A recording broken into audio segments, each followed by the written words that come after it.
مجھے پتا ہے سب کے بلیفس کیا ہیں. میرے پاس اتنا ٹائم تھا کہ میں 2-4 گھنٹے 6 گھنٹے لگا کے ہندو مت کو اور بدھ مت کو اور چائنیز فوک ریلیجنس کو اور افریقن ریلیجنس کو پڑھوں، سمجھوں، ان کی بلیف کو سمجھوں اور پھر کہوں ہاں مجھے یہ ساری پتا ہے اور یہ بھی پتا ہے اور میں اس توحید کا قائل ہوں. یہ پروسیس نہیں کرتے ہم لوگ، یہ ہمیں کرنا چاہیے.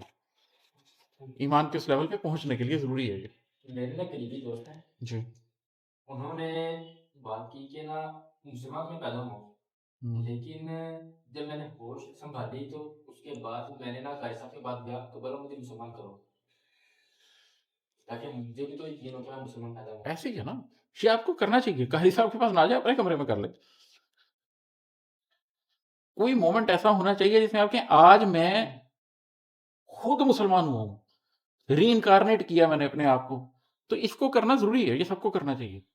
تاکہ اب یہ نہ کہ جی میں آپ کیسے پوچھیں یار تم مسلمان ہو، ہاں جی اسی تو جدی پشتی. او اچھا بھائی تم ہو گئے جدی پشتی مسلمان، وہ مومنٹ تم نے کب حاصل کیا؟ ایک لائف میں نا ٹرانزیشن مومنٹ ہوتا ہے. ٹرانزیشن مومنٹ میں آپ کو سمجھاتا ہوں.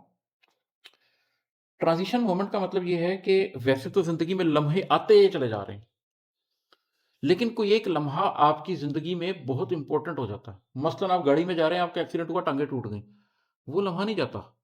زندگی گزر جاتی ہے، وہ لمحہ نہیں جاتا. ابا جی کی ڈیتھ ہو گئی، وہ لمحہ نہیں جاتا. سی ایس ایس کا ایگزام پاس کر لیا، وہ لمحہ نہیں جاتا. اللہ یہ ڈیزرو کرتا ہے کہ اس کو بھی وہ لمحہ دیا جائے کہ اس لمحے میں نے اپنے آپ کو شعوری طور پر تیرے سامنے پیش کر دیا. اس سے پہلے جمع خرچی میں ہوں گا میں، اب میں آگے ہوں. اور جو لوگ یہ ٹرانزیشن مومنٹ پا لیتے ہیں ان کو ایک فائدہ ہوتا ہے، وہ ٹرانزیشن پرسن بن جاتے ہیں. ابراہیم علیہ السلام نے یہ ٹرانزیشن مومنٹ پائے. انہوں نے چاند کو دیکھا، انہوں نے کہا کیا یہ میرا رب ہے، اور ڈوب گیا. نہیں. سورج کو دیکھا، کیا یہ میرا رب ہے، ڈوب گیا. پھر انہوں نے کہا میں ڈوب جانے والوں سے محبت نہیں کرتا، اور پھر سب کو تو چھوڑ کے ایک رب کی طرف یکسو ہو گئے. یہ تھی ان کی ٹرانزیشن مومنٹ.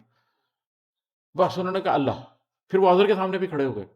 پھر انہوں نے آگ میں ڈالا گیا، انہوں نے کہا پرواہ نہیں. اس کا نتیجہ یہ نکلا کہ وہ ٹرانزیشن پرسن بن گئے.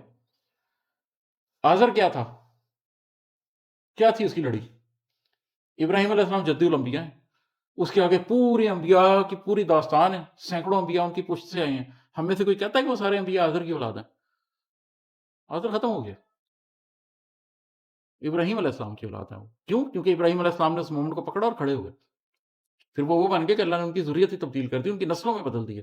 وہ جو مومنٹ ہے اس کو پکڑیں اور وہ بندہ بنے کہ ختم ہو پیچھے کی پوری کہانی. جو بھی تھے آپ پیچھے سے، اچھے تھے یا برے تھے، آئی ڈونٹ کیئر. آج کے بعد آپ کیا ہیں اور کیا بننا چاہتے ہیں. تو اس کی اس مومنٹ کی طرف میں اکثر لوگوں کا دھیان کرواتا ہوں. ٹھیک ہے جی.